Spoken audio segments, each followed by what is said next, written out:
kemudian juga sampai berdarah. Ya.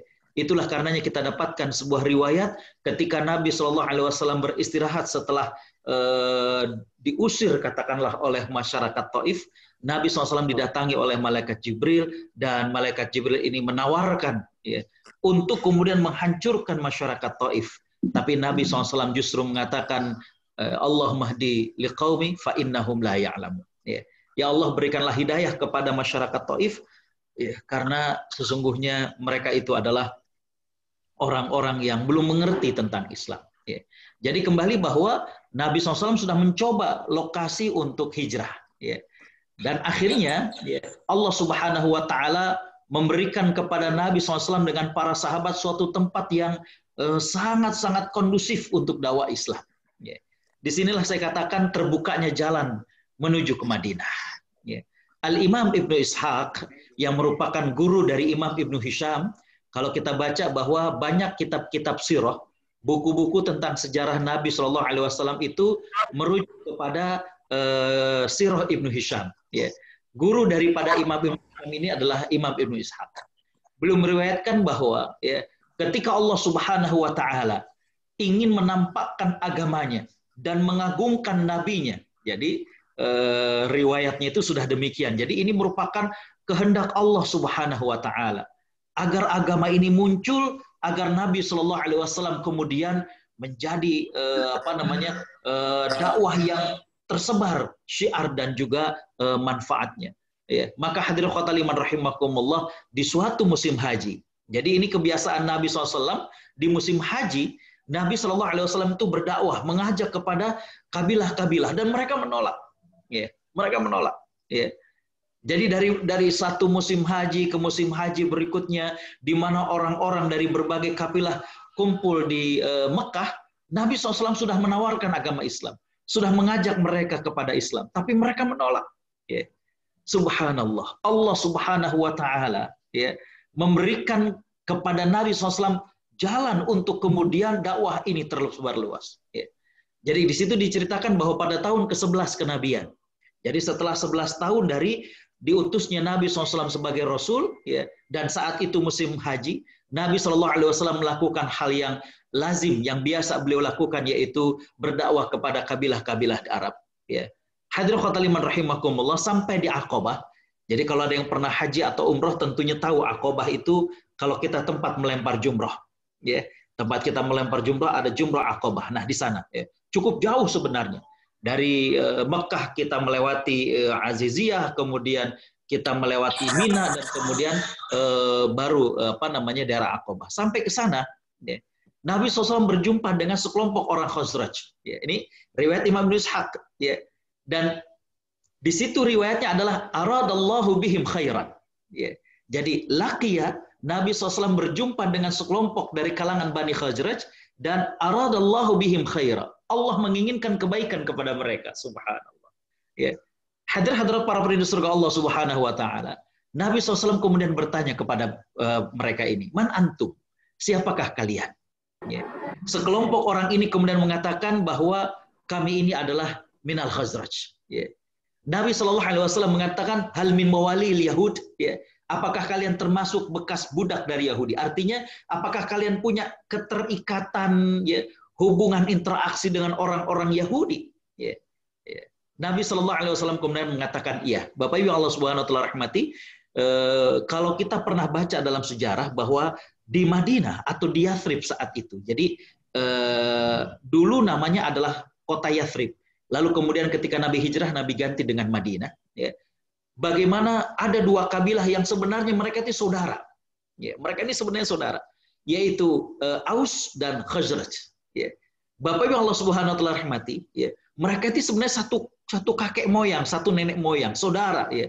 Tapi mereka terjadi peperangan saudara. Nah, kaum Khazraj itu sekutu dengan orang-orang Yahudi. Sedangkan rivalnya kaum Aus ini sekutu dengan orang-orang Quraisy. Ya. Jadi kembali bahwa kalau kaum Khazraj itu sekutu dengan orang-orang Yahudi, sedangkan kaum Aus ini adalah sekutu dengan orang-orang musyrik Mekah. Ya.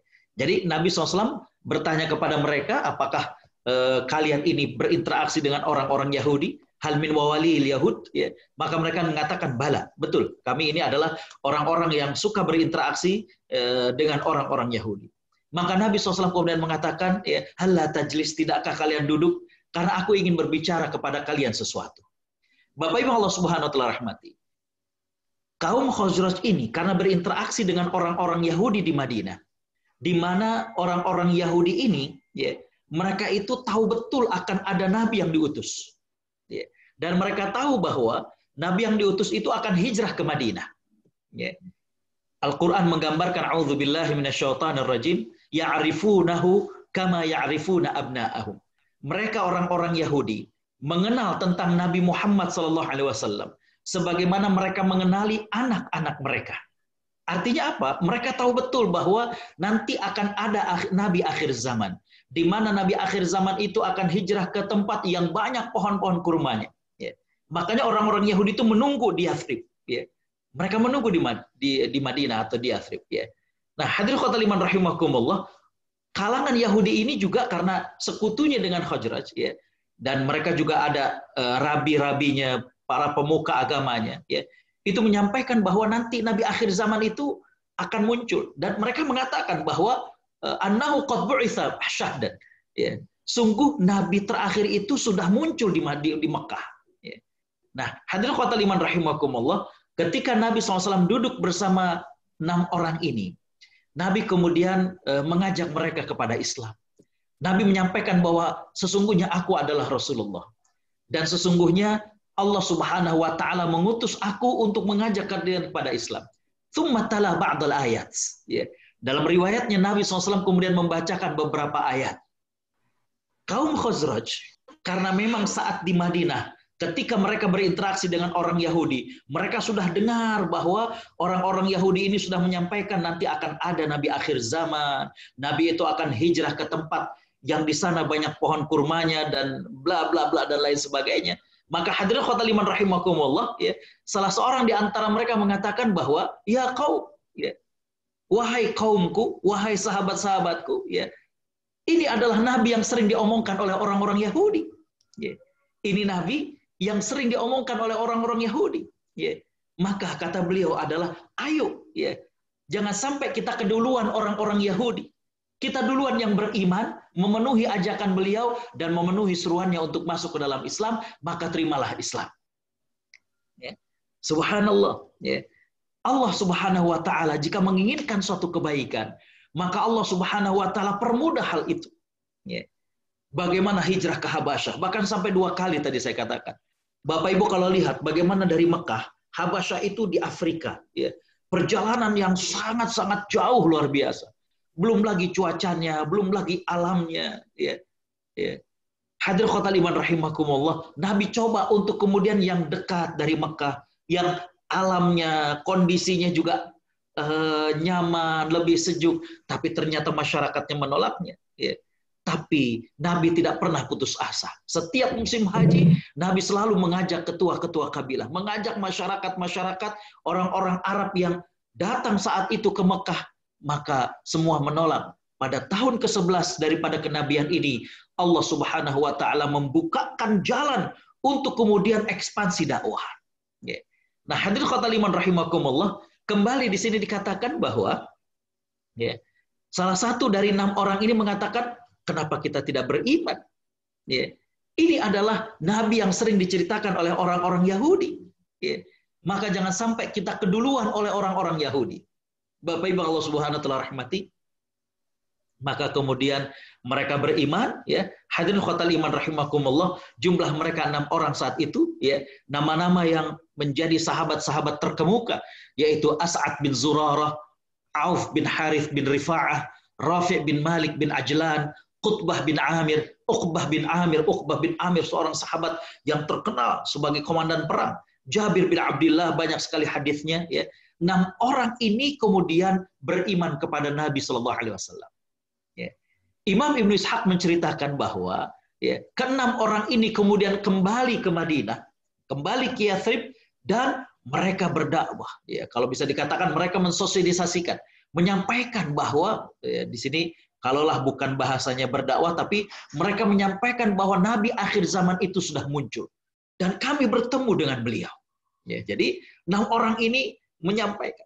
Ya, Imam Ishaq mengatakan bahwa tidak ada satupun rumah di Yathrib atau di Madinah kecuali mereka sudah masuki dan mereka sudah sampaikan bahwa Nabi akhir zaman itu sudah ada. Bapak Ibu Allah Subhanahu wa taala rahmati, inilah yang kemudian ya nantinya kita saksikan bahwa orang-orang Yahudi merasa kecewa berat. Ya, kenapa demikian?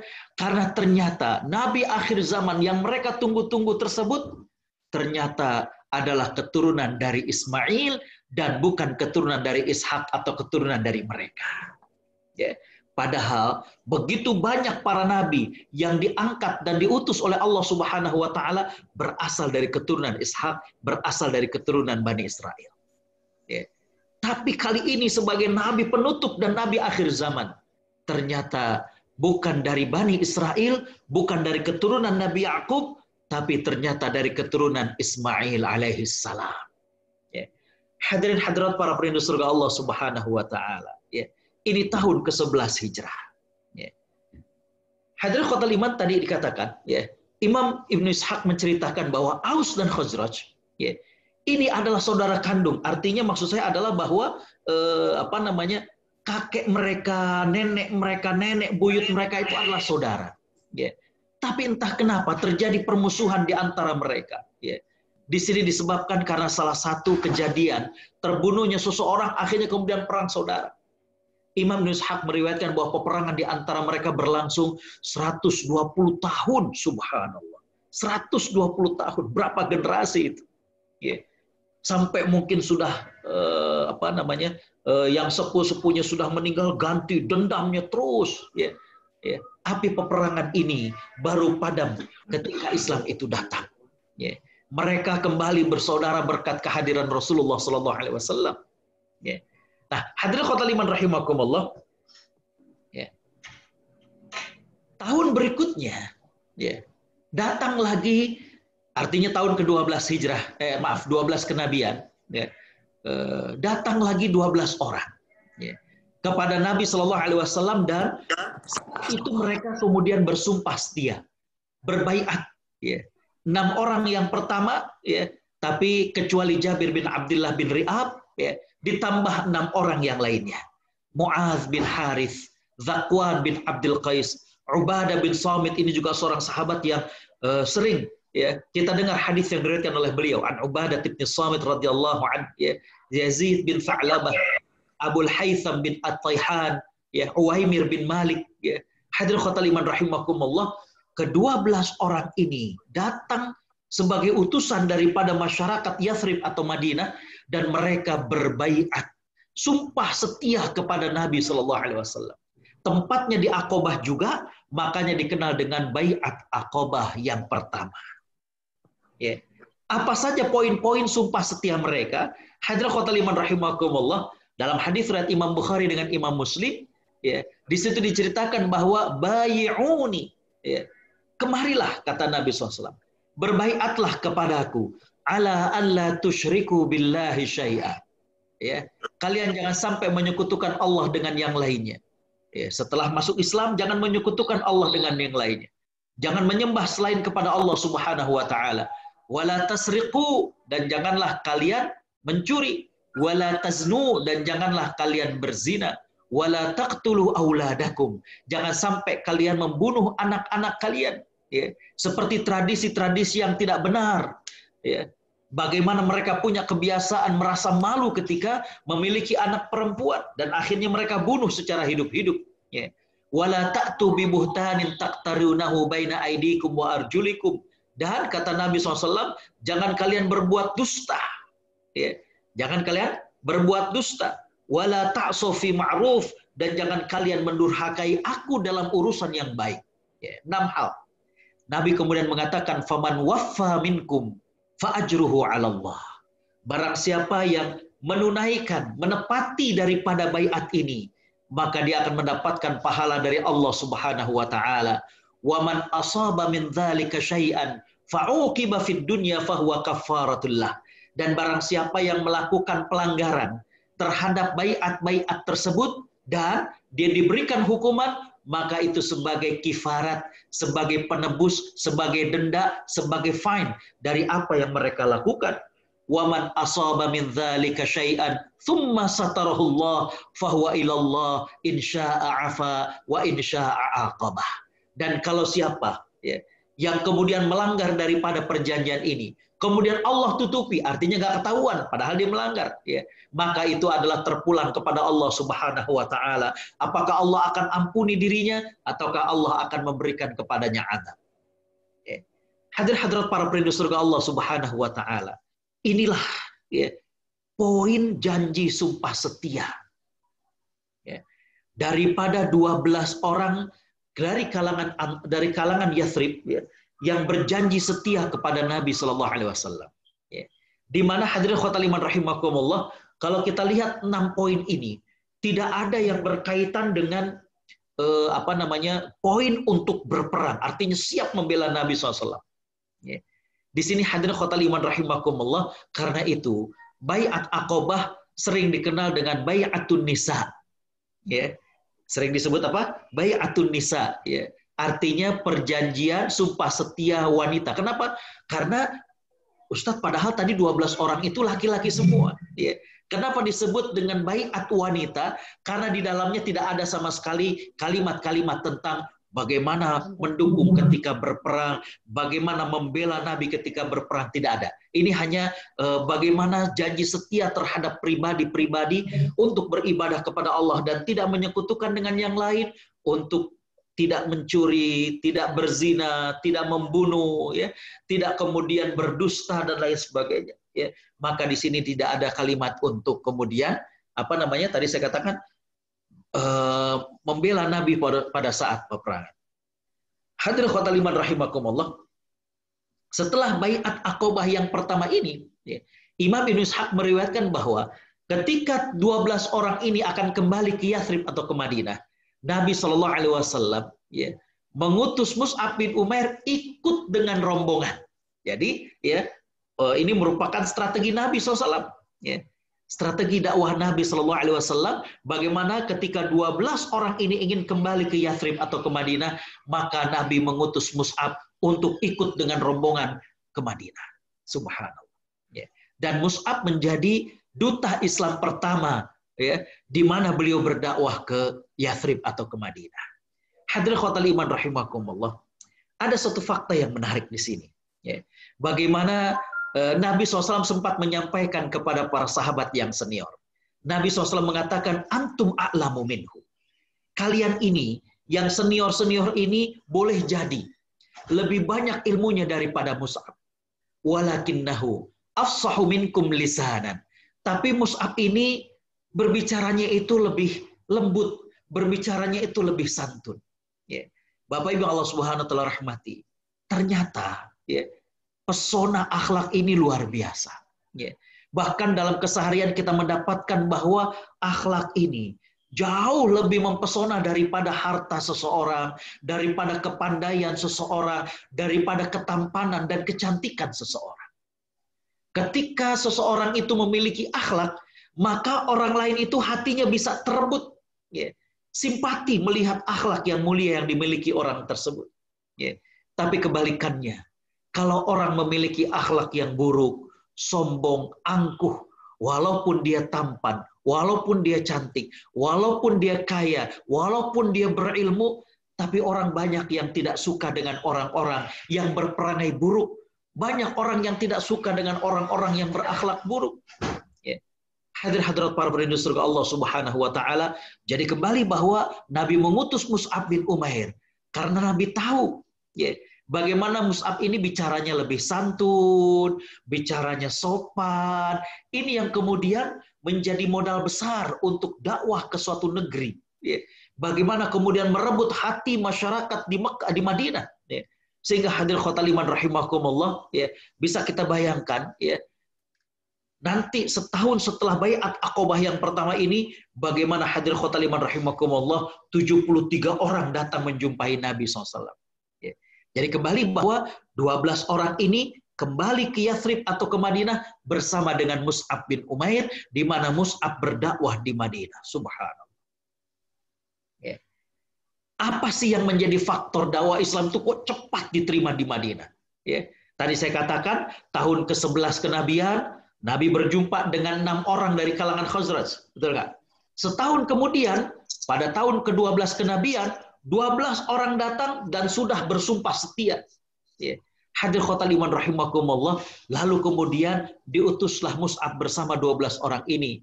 Imam Ibnu Hisham mengambil riwayat dari Imam Ibnu Ishaq menceritakan bagaimana tidak ada satupun rumah di Madinah melainkan mereka sudah beriman kepada Allah Subhanahu wa taala. Tentunya selain daripada orang-orang Yahudi. Apa faktor yang menjadikan dakwah Islam ini cepat sekali diterima di Madinah? Ya. Padahal kalau kita lihat hadirin khotal iman rahimakumullah, Nabi sekian belas tahun di Mekah, ya. 12 tahun Nabi di Mekah, ya. Tapi jumlahnya nggak begitu banyak. Ya. Bagaimana Nabi sudah mencoba setiap musim haji berdakwah ke kabilah-kabilah, ya. Bagaimana para sebagian sahabat sudah hijrah ke Habasyah, Nabi mencoba hijrah ke Taif, ya. Tapi penolakan yang didapati. Sedangkan di Madinah begitu cepatnya mereka memeluk Islam. Ya. Ada beberapa faktor, ada 4 yang satu belum sempat saya tuliskan. Yang pertama adalah hadirin khotal iman rahimakumullah, kalangan Aus dan Khazraj. Ya. Mereka ini sudah tahu. Jadi mereka yang di Madinah itu sudah tahu bahwa akan ada seorang nabi dan nabi itu akan hijrah ke Yathrib. Ya. Tadi saya sampaikan bagaimana orang-orang Yahudi di Madinah mereka sudah sesumbar. Mereka sudah mengatakan bahwa nanti akan ada akhir zaman dan mereka akan di Yathrib ini, di kota yang penuh dengan pohon-pohon kurma. Ya. Jadi kaum Aus dan Khazraj ini sudah tahu. Ya. Dan mereka merindukan Nabi akhir zaman tersebut. Ya. Apalagi hadirin khotal iman rahimakumullah, ketika ternyata mereka tahu bahwa kaum Khazraj ini adalah yang pertama diajak oleh Nabi SAW. Maka mereka kemudian mengambil kesempatan ini. Bapak Ibu Allah Subhanahu wa taala rahmati, disinilah pentingnya bagi kita untuk segera dalam sebuah kebaikan, untuk bersegera dalam kebaikan. Ya. Kita lihat bagaimana kaum Khazraj ini, 6 orang tersebut cepat sekali mereka mengambil kesempatan ini. Ya. Jadi kembali bahwa kenapa mereka cepat menerima dakwah Islam, karena mereka sudah ada pengetahuan sebelumnya bahwa nanti akan ada Nabi akhir zaman.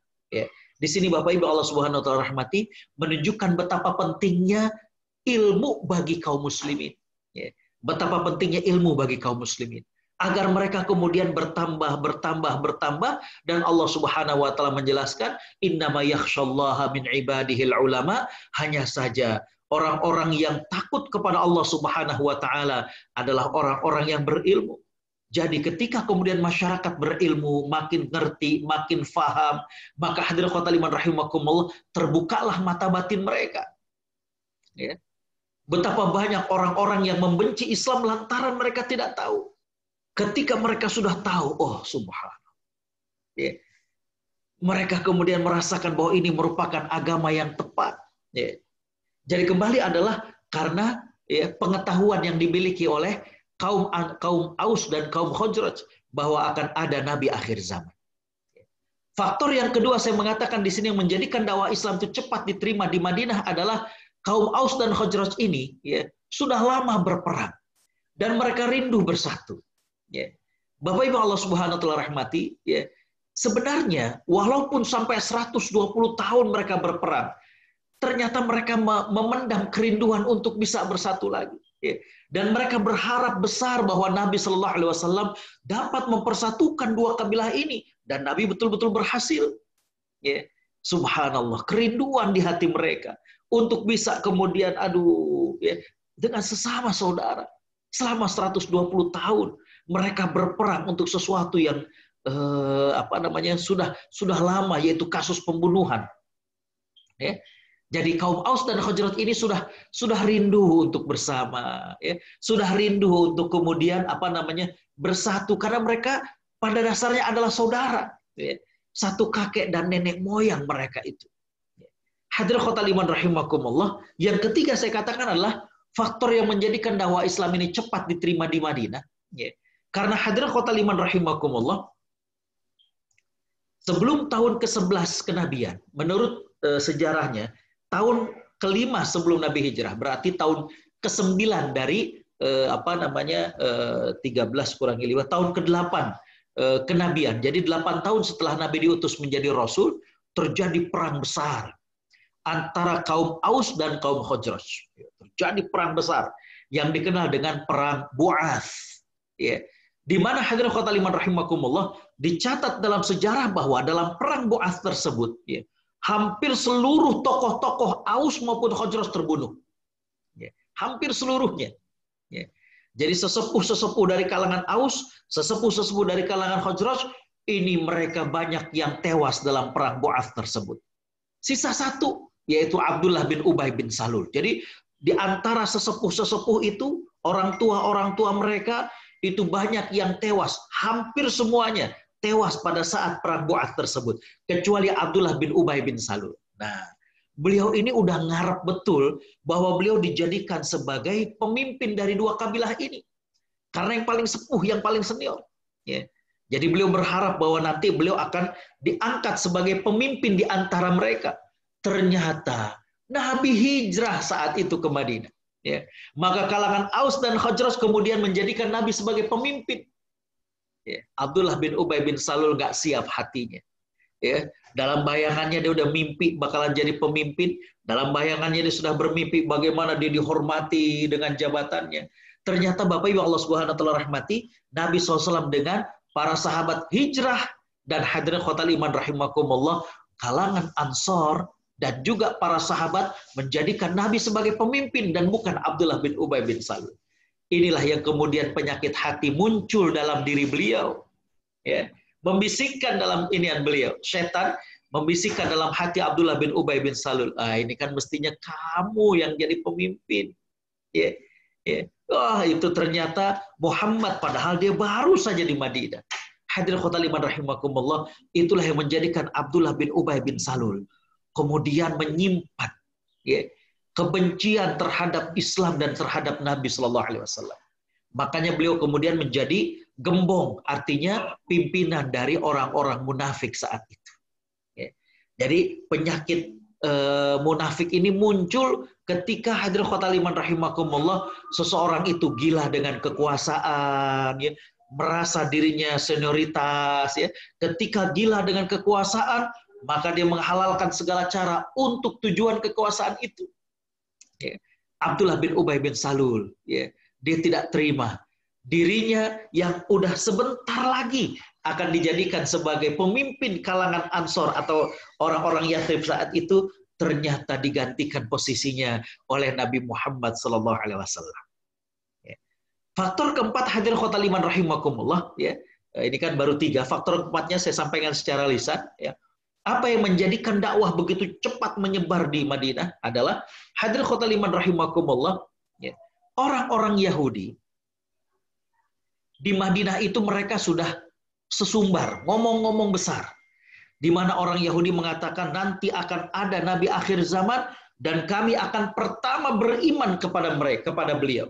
Ya. Dan kami akan perangi kalian kaum Aus dan Khazraj. Ya. Sebagaimana dulu para Nabi memerangi kaum Iram dan kaum Ad. Ya.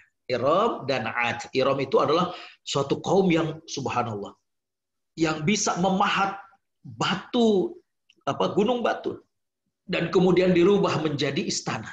Ya. Kaum Ad, kaum Thamud, ya, Iram. Ya. Nah, hadirin khotal iman rahimakumullah, ancaman-ancaman ini, gertakan-gertakan ini, justru kemudian berbalik dalam perasaan orang Aus dan Khazraj bahwa kitalah yang harus pertama kali beriman. Ya. Jangan sampai kemudian Yahudi duluan yang beriman, lalu kemudian dia akan menjadikan kita sebagai kaum Iram dan kaum Ad. Ya. Hadirin khotal iman rahimakumullah, dan ternyata Allah menakdirkan Nabi yang terakhir bukan dari kalangan Bani Israel. Subhanallah. Ya. Karena kenapa? Sudah cukup. Allah Subhanahu wa taala bangkitkan. Allah utus Nabi dari kalangan Bani Israel. Tapi apa yang terjadi? Bani Israel mendustakan, orang-orang Yahudi mendustakan, bahkan secara keji mereka menyakiti para nabi, bahkan secara keji mereka membunuh para nabi. Subhanallah. Allah jadikan nabi akhir zaman itu bukan dari kalangan Bani Israel, ya, tapi dari kalangan Arab, dan Arab ini dari Ismail. Ya. Hadirin khotaliman rahimakumullah, itulah 4 faktor dakwah Islam itu cepat diterima di Madinah. Tadi saya katakan bahwa yang pertama adalah karena pengetahuan orang-orang Aus dan Khazraj bahwa nanti akan ada Nabi akhir zaman. Dan ini membantu sekali. Jadi mereka nggak kaget dan kemudian mereka tidak mentertawakan, mereka tidak menganggap Nabi ini orang gila, mereka tidak menganggap bahwa ini merupakan seorang yang bermimpi. Tidak. Karena kenapa? Mereka sudah tahu sebelum. Ya, mereka sudah tahu sebelum. Ya. Jadi inilah pentingnya ilmu bagi orang-orang Muslim dan orang-orang yang beriman. Jadi nggak kaget. Ya. Ketika kemudian begini begitu. Karena kenapa? Karena sudah ada ilmunya. Ya. Yang kedua saya mengatakan bahwa karena Aus dan Khazraj ini sudah lama berperang dan mereka rindu untuk bersatu. Ya. Karena kenapa? Karena dasarnya mereka dahulu ini adalah saudara. Ya. Dan mereka rindu kebersamaan itu. Jangankan saudara. Ya. Hadirin khotaliman rahimakumullah, yang sudah bertahun-tahun berperang pun menginginkan bagaimana suasana damai. Negara yang dalam keadaan kacau, kontra, dan lain sebagainya. Ya, rakyatnya itu rindu untuk kemudian hidup tenang, hidup damai, tanpa ada peperangan, dan lain sebagainya. Ya. Yang ketiga, saya katakan bahwa kenapa dapat diterima, karena ya, orang-orang senior dari Aus dan Khazraj sudah meninggal dunia. Tewas dalam perang Bu'ath. Ya. Jadi tinggal yang muda-muda. Nah, yang muda-muda ini lebih open mind. Ya. Lebih kebuka berpikirnya. Ya. Bagaimana mereka tidak mengandalkan dendam saja, ya. Tapi mereka kemudian sudah mulai berpikir kritis. Mereka sudah mulai berpikir, wah, kayaknya nggak bisa nih kita mewarisi dendam antara dua suku ini. Ya, itulah yang kemudian menjadikan mereka cepat untuk menerima Islam. Ya. Yang keempat tadi saya mengatakan bagaimana ya sesumbar ataupun omongan orang-orang Yahudi yang mengatakan bahwa kalau ada Nabi akhir zaman, mereka yang pertama kali akan beriman dan mereka akan memerangi orang-orang Aus dan Khazraj sebagaimana dulu pernah para nabi memerangi kaum Iram dan kaum Ad. Hadirin khotaliman rahimakumullah. Tahun ke-11 Nabi berjumpa dengan 6 orang dari kalangan Khazraj. Setahun berikutnya, tahun ke-12, hadirin khotaliman rahimakumullah, datang 12 orang berbaiat kepada Nabi SAW. Ya. Dan pada tahun ke-13, ya, Nabi SAW melaksanakan baiat Aqobah yang kedua. Baiat ini dilakukan di waktu tengah malam. Ya. Hadirin hadirat para perindu surga Allah Subhanahu Wa Taala, saya kasih sebuah pelajaran yang cukup langka dan mahal ini. Mohon dicatat bahwa dalam sejarah hidup Nabi SAW, 3 kali setan muncul dalam bentuk manusia. Sekali lagi saya katakan, mudah-mudahan bisa diingat. Ya. 3 kali setan muncul dalam bentuk manusia. Ya. Biasanya setan itu cuma membisiki hati manusia. Biasanya setan bagaimana mempengaruhi cara berpikir manusia. Tapi dalam sejarah kehidupan Nabi SAW, setan muncul 3 kali dalam bentuk manusia untuk kemudian ya, memperingatkan kepada orang-orang kafir, untuk kemudian memberikan suatu berita kepada orang-orang kafir. Ya. Salah satu dari 3 kejadian itu adalah pada saat malam baiat Aqobah yang kedua, di mana setan berbentuk manusia teriak-teriak, ya, wahai penduduk Mekah, bangunlah kalian. Lihat apa yang dilakukan oleh Muhammad di Aqobah. Tadi saya katakan bahwa antara Mekah dengan Aqobah sekarang itu jaraknya lumayan, ya. Karena dari Masjidil Haram kita ke daerah Aziziyah, kemudian ke Mina, baru kemudian ke Aqobah, lumayan. Ya. Nah, setan dalam bentuk manusia teriak-teriak, ya, teriak-teriak, ya, menyadarkan dan membangunkan orang-orang Quraisy yang saat itu sedang tertidur. Ya. Setan teriak-teriak agar mereka mengetahui bahwa ada sesuatu yang sangat strategis yang saat ini dilakukan oleh Muhammad dan juga beberapa puluh orang tersebut. Tapi Allah Subhanahu wa Ta'ala Maha Kuasa. Ya. Tidak terbangun orang-orang kafir Quraisy itu. Ya. Bapak Ibu Allah Subhanahu wa Ta'ala rahmati, di sini menjadi pelajaran besar bagi kita bahwa ya, kalau sudah keadaan sangat genting, ya, artinya kezaliman ini hampir dikalahkan dengan orang-orang yang beriman. Bagaimana kezaliman ini hampir tumbang, maka jangan kaget kalau kemudian ya Setan berbentuk manusia dan kemudian memberikan kepada mereka arahan. Ya. Jadi subhanallah, dalam sejarah kenabian itu 3 kali setan itu muncul. Ya. Ini menunjukkan betapa gentingnya keadaan. Dan ini sangat strategis. Karena kenapa? Tadi saya katakan sejak awal, dengan baiat Aqobah yang pertama, kedua ini merupakan pintu terbukanya jalan menuju ke Madinah. Dan ini menjadikan ekspansi dakwah setelah sebelumnya sekian belas tahun dakwah tidak terlalu berkembang di Mekah. Ya. Hadirin khotul iman rahimakumullah. Jadi kembali saya katakan bahwa syaitan berbentuk manusia teriak-teriak membangunkan orang-orang kafir Quraisy. Ya.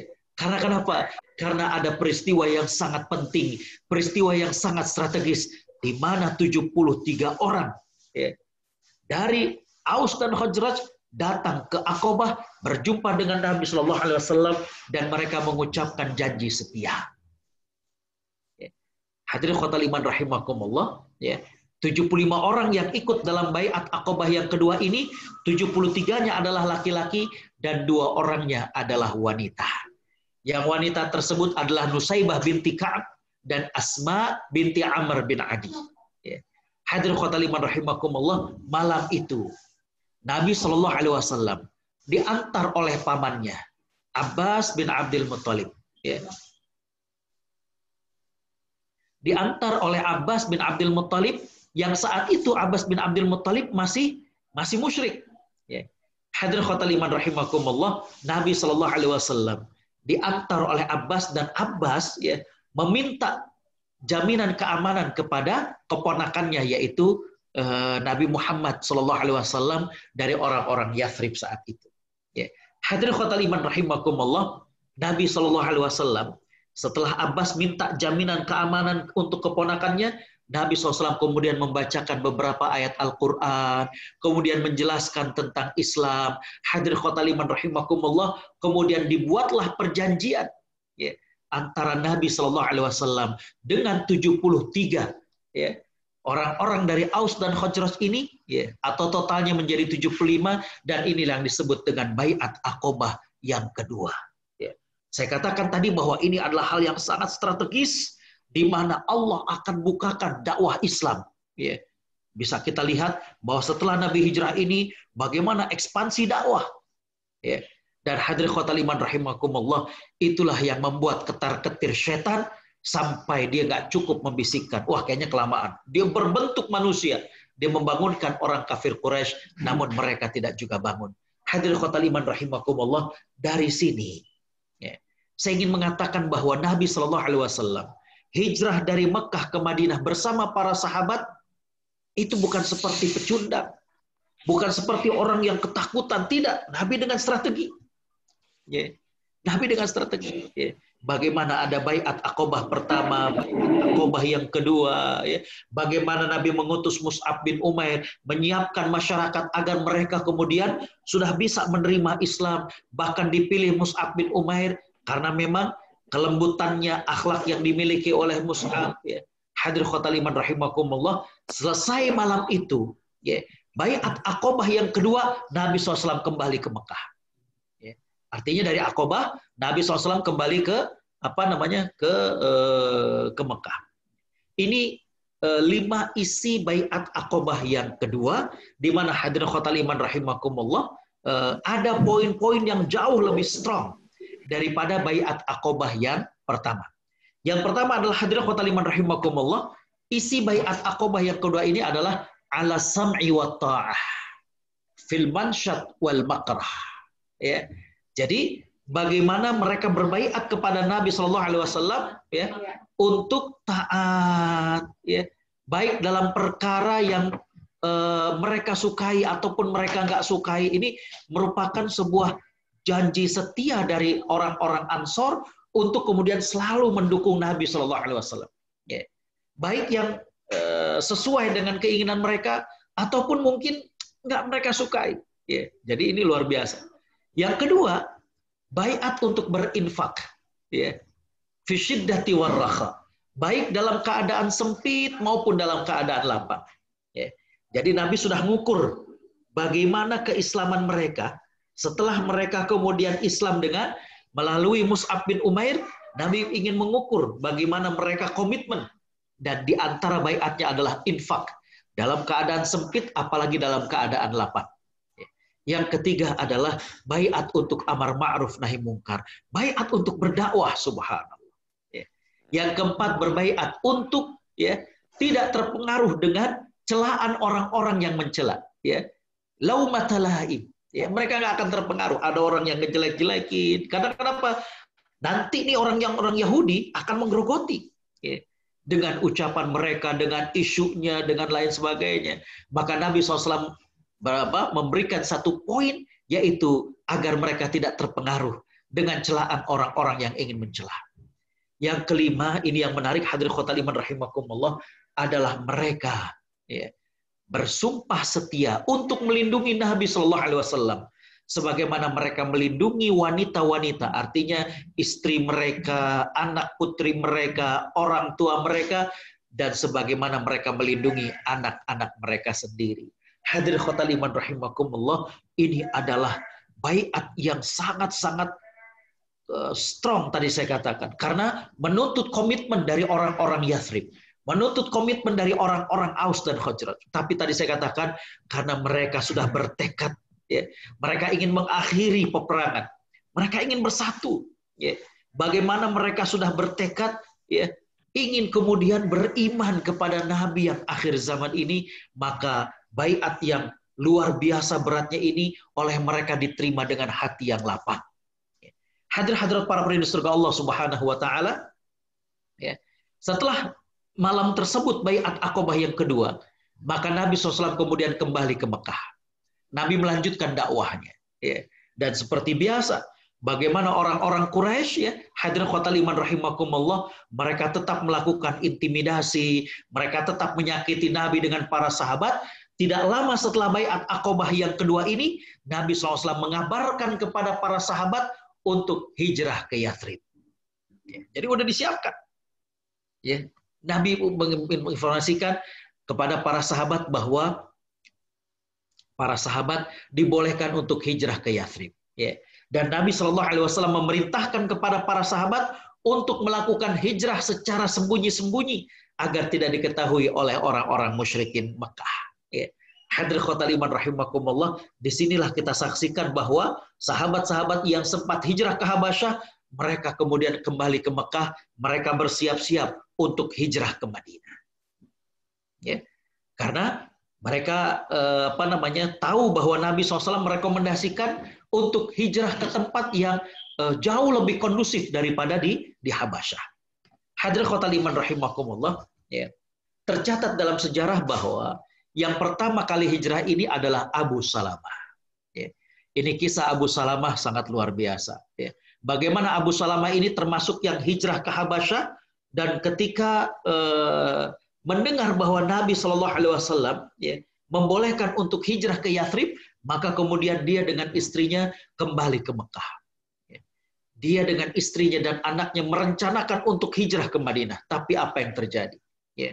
Ketika ketiga orang ini ingin berangkat ke Madinah, ternyata dihalang oleh kabilah daripada istrinya. Mereka mengatakan, enak saja engkau bermaksud membawa wanita dari kalangan kami. Kalau engkau ingin pergi ke Madinah, silakan engkau sendiri. Maka dengan berat hati Ummu Salamah mengizinkan suaminya untuk hijrah ke Madinah. Hadirin khotal iman rahimakumullah. Namun apa yang terjadi?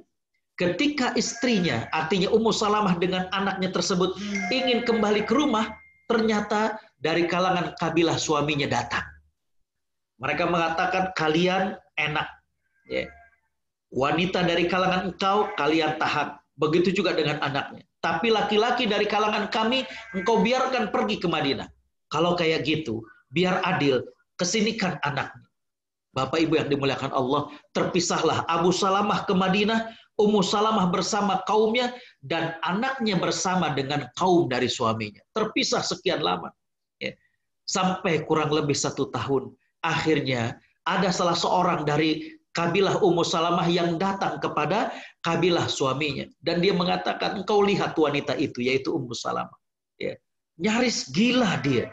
Setiap sore dia menatap ke arah Madinah. Ya. Dia menangis berpisah dengan anaknya. Kembalikan anaknya kepadanya. Maka kemudian dikembalikan anaknya kepada Ummu Salamah. Dan Ummu Salamah langsung menyiapkan kuda untuk kemudian hijrah ke Madinah. Ya. Wanita dengan seorang bayi. Ya. Hadir khotal iman rahimakumullah. Yang berikutnya adalah Mus'ab bin Umair. Sebagaimana kita tahu karena Mus'ab bin Umair ini adalah duta Islam pertama yang mengajak orang-orang Yathrib atau orang-orang Aus dan Khazraj untuk beriman kepada Allah dan Rasul-Nya. Ya. Juga Amr bin Ummi Maktum, ya. Saudaranya Abdullah bin Ummi Maktum. Disusul Bilal bin Rabah, Sa'ad bin Abi Waqqas, Ammar bin Yasir, Umar bin Khattab, ya, dalam suatu rombongan kecil berjumlah 20 orang. Jadi hadirin khotal iman rahimakumullah, di sini saya katakan bahwa para sahabat sudah mulai, ya. Mereka hijrah ke Madinah dan Madinah sudah disiapkan untuk menerima Nabi dengan para sahabat. Disitulah kemudian dakwah menjadi berkembang, dakwah kemudian menjadi luas. Adapun Nabi Shallallahu Alaihi Wasallam termasuk yang akhir-akhir hijrah ke Madinah. Ya. Hadirin ikhwatal iman rahimakumullah. Jadi kembali saya katakan bahwa sebelum dipilihnya Madinah sebagai tempat untuk hijrah, Nabi SAW sempat mencoba 2 tempat untuk hijrah beliau dengan para sahabat. Yang pertama adalah Habasyah, yang ternyata tidak cocok. Ya. Masyarakatnya tidak beriman kepada Allah dan Rasul-Nya. Yang kedua Taif, ya. Malah Taif ini menolak Nabi. Ya. Maka kemudian hadirin khotal iman rahimakumullah, Allah bukakan jalan, ya, untuk tersebar luaskannya agama ini. Untuk kemudian agama ini bisa kemudian dikenal. Ya. Maka pada musim haji tahun ke-11 kenabian, Nabi yang biasa berdakwah kepada ketua-ketua kabilah bertemu dengan sekelompok orang dari Khazraj. Dan itu ketemunya juga di Aqabah. Dan ternyata mereka ini langsung menyambut seruan Nabi SAW. Mereka pulang, setahun kemudian, tahun ke-12 kenabian, datang kembali dengan 12 orang. Jadi 6 ditambah 6 orang lainnya.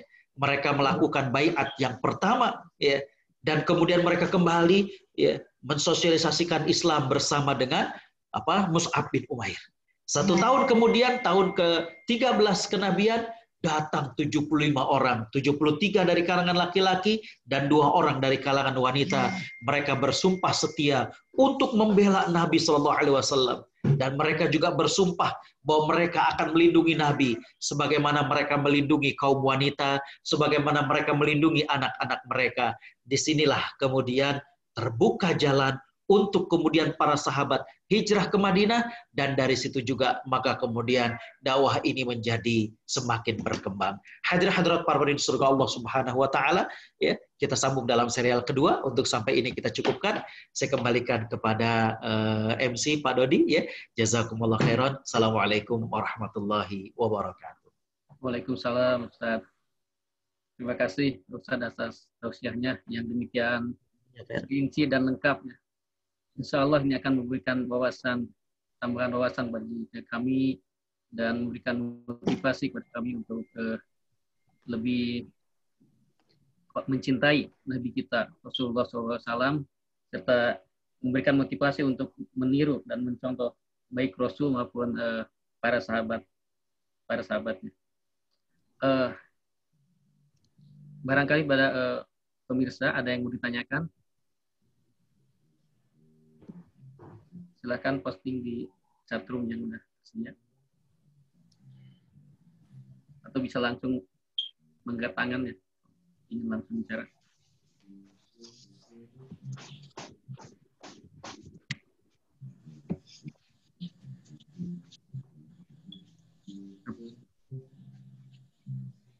Assalamualaikum Pak Dodi. Waalaikumsalam. Ini boleh bertanya langsung atau silakan, boleh. Boleh, silakan. Assalamualaikum Ustaz. Waalaikumsalam warahmatullahi wabarakatuh. Saya mau tanya tadi Ustaz menyampaikan kalau kaum Yahudi itu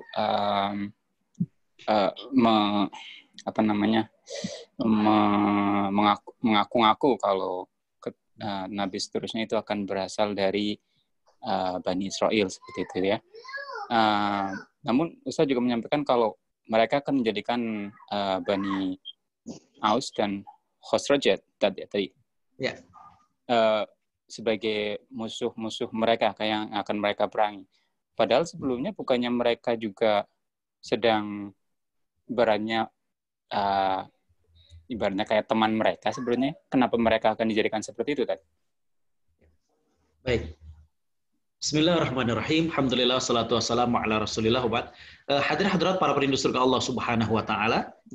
Jadi inilah perangai dari Yahudi ataupun Yahudi pada saat itu, ya, di mana mereka itu memiliki perangai yang sombong, congkak, ya. Tadi saya jelaskan bahwa sebenarnya Yahudi ini sekutunya Bani Khazraj, ya. Tapi ya, namanya orang sombong, tadi saya katakan orang sombong itu suka sesumbar, suka kalau kata orang Jakarta ngegos, ngomong besar, ya. Bahkan saya kira tadi pertanyaannya begini, bahwa orang Yahudi itu kan dikatakan oleh Allah Subhanahu wa taala, ya'rifunahu kama ya'rifuna abna'ahum.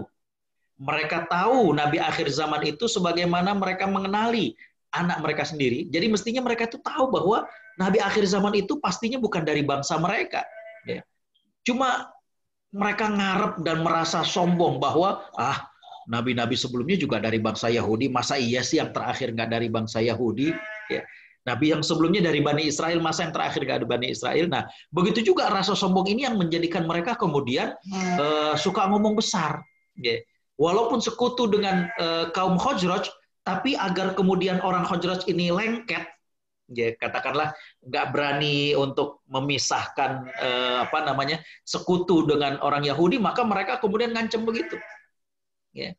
Bahwa nanti ada Nabi akhir zaman, kita akan beriman kepadanya, dan orang Yahudi merasa karena sudah katakanlah bersama dengan Nabi akhir zaman, mereka merasa sombong, merasa besar, dan mereka mengatakan kami akan perangi kalian sebagaimana kami perangi kaum Iram dan kaum Ad, sebagaimana kaum Iram dan kaum Ad pernah diperangi. Jadi secara logika yang seperti tadi kata Pak Ibu, nggak mungkin, tapi ini Umi nggak pakai kerudung nggak apa-apa kan?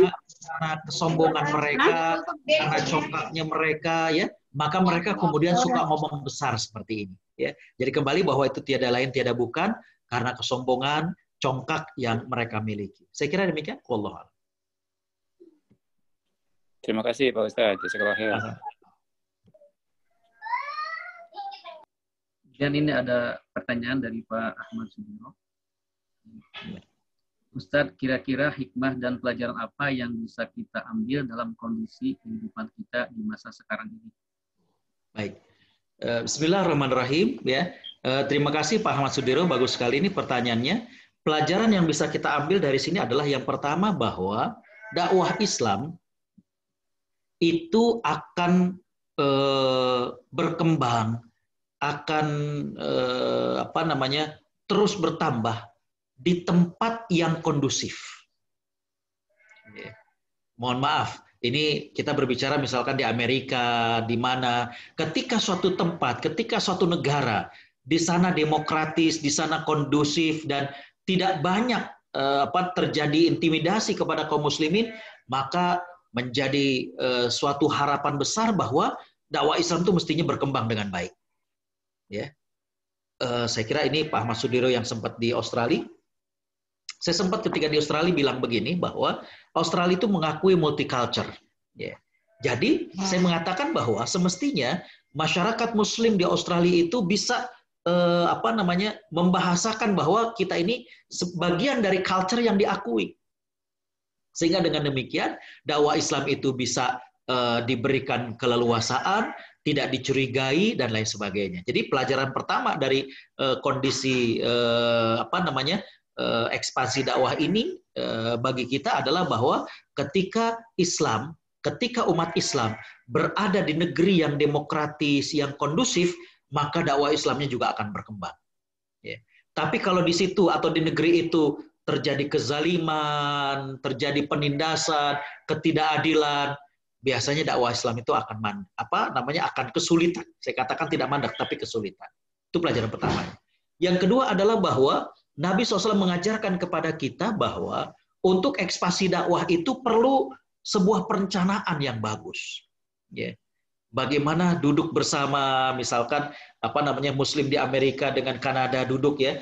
Baik, ini masyarakat Muslim Indonesia di Amerika sudah generasi keberapa ini? Ya, kita pengen agar anak-anak kita ini bagaimana? Ya, itu sudah mulai duduk ya. Oh, mereka itu mohon maaf banyak yang sudah tidak fluen dengan bahasa Indonesia misalnya. Terus bagaimana?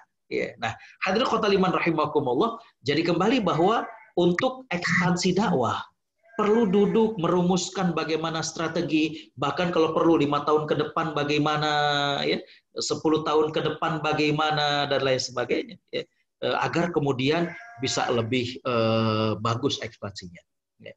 Pelajaran yang ketiga, hadirin khotal iman rahimakumullah, ya, yang kalau kita lihat bahwa kemunafikan itu munculnya di Madinah. Ya. Di Mekah, walaupun tadi saya katakan jumlah para sahabat yang masuk Islam itu tidak terlalu cepat seperti di Madinah, tapi ternyata penyakit yang namanya munafik itu di Madinah. Artinya, ya, dalam keadaan yang mapan, ya, lapang harta, banyak kemudian kemenangan-kemenangan, itu biasanya yang namanya kemunafikan akan muncul. Perasaan senioritas seperti yang dirasakan oleh Abdullah bin Ubay bin Salul, dia merasa bahwa wah, dia akan jadi pemimpin nih, ternyata Nabi hijrah. Inilah kemudian membuat dia menolak, ya. Jadi saya kira 3 hal itu yang bisa kita ambil pelajaran dalam kondisi kekinian. Yang pertama adalah ketika umat Islam berada pada suatu wilayah yang demokratis, maka dakwah Islam insya Allah bisa berkembang. Mestinya demikian. Ya. Yang kedua, tadi saya katakan adalah bahwa ya, bagaimana kemunafikan ini justru muncul pada saat di Madinah. Ketika sudah mapan, ketika sudah banyak terjadi kemenangan, ya, baru kemudian muncul kemunafikan. Ya. Nah, itu perlu diwaspadai. Ya. Ketika masih berjuang, wah luar biasa. Ya. Mohon maaf, ketika di suatu tempat, ketika ada berjuang, kita pengen bikin apa, pengen punya apa, umat Islam, wah itu ini, ya, wah luar biasa. Tapi ketika udah ini, wah, suka terjadi hal-hal yang tidak diinginkan. Yang ketiga, tadi saya katakan, untuk ekspansi dakwah kita perlu perencanaan, ya, bagaimana duduk bareng, ya, misalkan di LA, wah ini nanti generasi putra-putranya Pak Farhad, putra-putranya Pak Dodi ini gimana nih misalnya, agar mereka juga tetap Muslim dengan identitasnya. Mereka mungkin sudah warga negara Amerika, tapi mungkin perlu kenal tentang Indonesia dan lain sebagainya. Nih saya kira perlu untuk kemudian duduk bersama, ya, bagaimana metode dakwahnya juga saya kira pasti akan berbeda, ya, nggak kayak kita zaman dulu, ya. Sekarang mungkin mereka main basket, habis main basket kemudian oke, guys, kita ngobrol, ya. Saya kira itu perlu dirumuskan dan itu dilakukan oleh Nabi SAW ketika akan hijrah ke Madinah. Beliau ngerancang betul. Makanya saya katakan bahwa saya nggak setuju bahwa dikatakan Nabi hijrah ke Madinah itu karena siksaan orang-orang kafir Quraisy. Betul ada poin itunya, tapi Nabi nggak kayak orang lari ketakutan, tapi dengan perencanaan. Saya kira itu, wallahu a'lam. Terima kasih Ustaz. Analisa yang sangat tajam. Inilah bisa menjawab mengapa Islam bisa berkembang sekarang di Eropa dan di Amerika yang betul. Ya.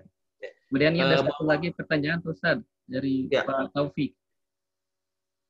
Ustaz, kenapa Nabi Muhammad tetap tinggal di Madinah? Ya, Bapak Ibu Allah Subhanahu wa Ta'ala rahmati, ini menarik ya. Bahkan kalau saya sempat canda, ya, nih, bahkan Nabi itu ketika Lebaran tuh nggak mudik ke Mekah itu. Saya sempat canda begitu. Ya. Jadi Nabi itu kalau Idul Fitri nggak mudik ke Mekah beliau.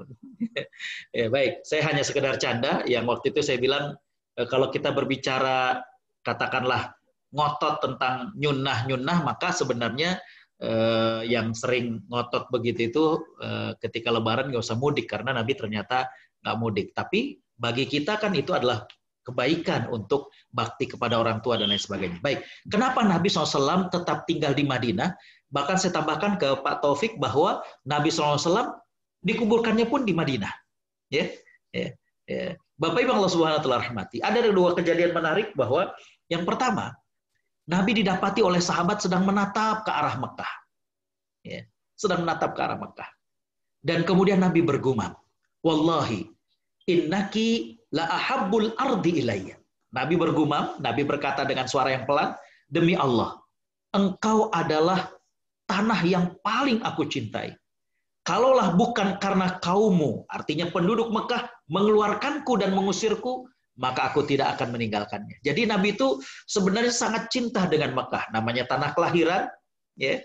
Bapak Ibu mohon maaf yang tinggal di LA, yang tinggal di luar negeri tentunya masih teringat dengan Indonesia ya. Apalagi kalau kita pulang naik pesawat Garuda dan ketika landing itu tanah air ya. Bapak Ibu Allah Subhanahu wa taala rahmati, Nabi juga demikian. Wallahi innaki la ahabbul ardi ilayya. Ya. Ini kejadian pertama.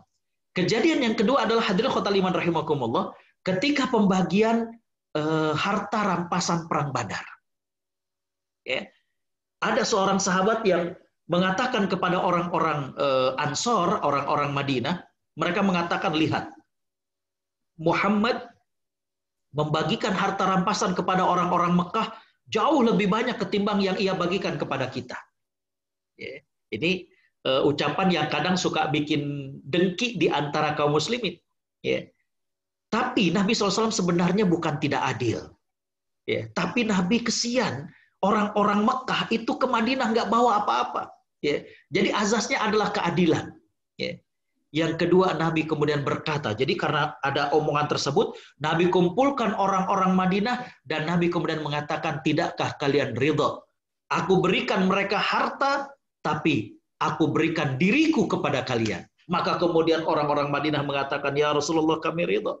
Jadi Nabi SAW tetap tinggal di Madinah, bahkan beliau wafat juga di Madinah, bahkan beliau dikuburkan di Madinah, karena memang beliau ya menghargai dan beliau cinta kepada orang-orang Madinah lantaran ketulusan mereka dalam membela Nabi dan juga para sahabat. Itu rahasianya kenapa Nabi tetap tinggal di Madinah, bahkan beliau wafatnya di Madinah, dan juga Nabi dikuburkan di Madinah. Wallahu a'lam.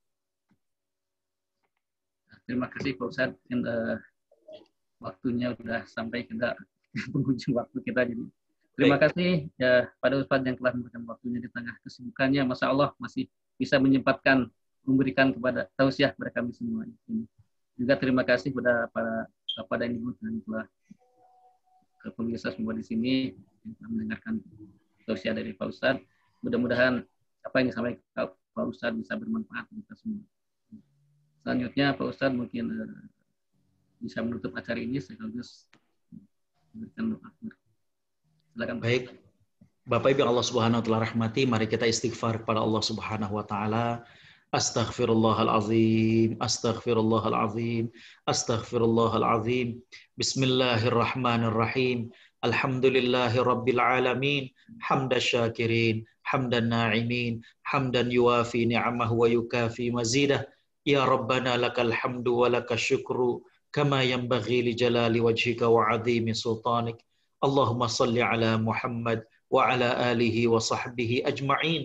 Allahumma ighfir lana dhunubana wa israfana fi amrina wa thabbit aqdamana wansurna 'alal qaumil kafirin. Allahumma inna nas'aluka hubbak wa hubba man yuhibbuk wa hubba 'amalin yuqarribuna ila hubbik. Allahumma ya Allah, kami yang ikut dalam pengajian ini seluruhnya mengaku bahwa tiada zat yang pantas kami sembah melainkan Engkau. Bagimulah segala puji dan kesyukuran. Allahumma ya Allah, kami yang hadir dalam pengajian ini juga seluruhnya mengaku bahwa masih banyak dosa dan khilaf kami. Ya Allah ya Tuhan kami, ampunilah dosa-dosa kami, ampunilah segala khilaf kami, ampunilah keteledoran kami. Ya Allah, jadikanlah sisa umur kami penuh dengan ibadah dan kebajikan di jalan-Mu. Wafatkan kami dalam keadaan husnul khatimah. Ya Allah ya Tuhan kami, sehatkanlah raga kami, sehatkanlah penglihatan kami, sehatkanlah pendengaran kami. Ya Allah, limpahkanlah rizki-Mu yang maha luas bagi kami. Cukup yang halal ya Allah, jauhkan yang haram sejauh-jauhnya dari kami. Lalu jadikanlah kami orang-orang yang pandai bersyukur. Allahumma ya Allah, angkatlah wabah ini, ya Allah. Sudah sekian lama, ya Allah, wabah ini mendunia. Ya Allah, angkatlah wabah dan pandemi ini. Selamatkanlah kami, keluarga kami, masyarakat kami, dari negeri kami dan juga negeri-negeri yang lainnya. Ya Allah, ya Tuhan kami, Berikanlah kami kekuatan untuk mencintai Rasul-Mu, mencintai orang-orang yang mencintai Rasul-Mu, mencintai amal perbuatan yang mendekatkan kami untuk cinta kepadamu. Rabbana atina fid dunya hasanah wa fil akhirati hasanah wa qina adzabannar wa bifadli subhanaka rabbina rabbil izzati amma yasifun wa salamun alal mursalin walhamdulillahi rabbil alamin. Amin. Syukron Ustaz, syukron. Apa Pak Farhat? Gimana Ustaz pembangunan pesantren Ustaz? Udah mau udah tahap udah naik. Sekarang ini insya Allah lagi mau coba ngecor insya Allah nanti. Insya Allah kita di sini bantu doa lancar Ustaz, biar cepat lancar. Amin. Alhamdulillah. Saya pamit semuanya, Pak Dodi, Pak Farhat. Syukron Ustaz. Mas Dodi, terima kasih Mas Dodi. Mas Ya, Ujo, sama-sama. terima kasih ya. Ya. Assalamualaikum. Waalaikumsalam. Mas Dodi, thank you Mas Dodi. Ya, sama-sama. Mas Rejo. Assalamualaikum. Telephone.